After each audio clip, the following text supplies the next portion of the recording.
Serious. What do you think is the creepiest, most disturbing unsolved mystery ever? Attention. Serious. Tag notice asterisk, jokes, puns, and off-topic comments are not permitted, in asterisk any asterisk comment, parent or child. Asterisk parent comments that aren't from the target group will be removed, along with their child replies. Asterisk report comments that violate these rules. Posts that have few relevant answers within the first hour, and posts that are not appropriate for the serious tag will be removed.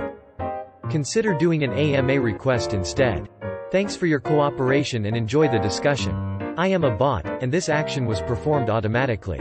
Please contact the moderators of this subreddit, message, compose, to =r@AskReddit, if you have any questions or concerns. The Cleveland torso murderer. When my grandparents were my age, there was a serial killer who chopped off the heads and appendages of 12 to 20 people and left their torsos for people to find. The famous detective Elliot Ness was on the case, and the killer taunted him by leaving 2 torsos within full view of his office. The killer was never identified, nor were the majority of the victims. My grandpa wrote a book on this case. The killer will never be identified, and the victims especially.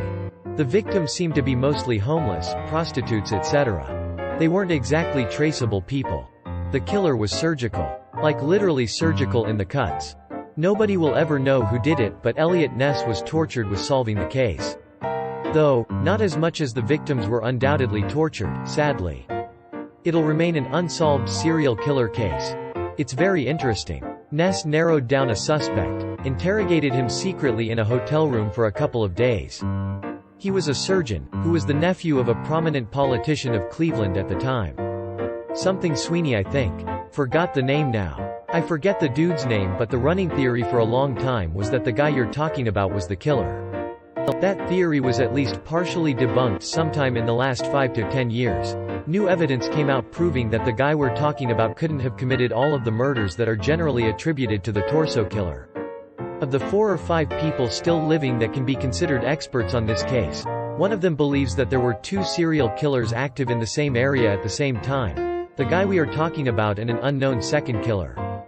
Imagine if one of the torsos was the original serial killer. Ooh. Movie idea. Murderers murdering murderers for murder's sake.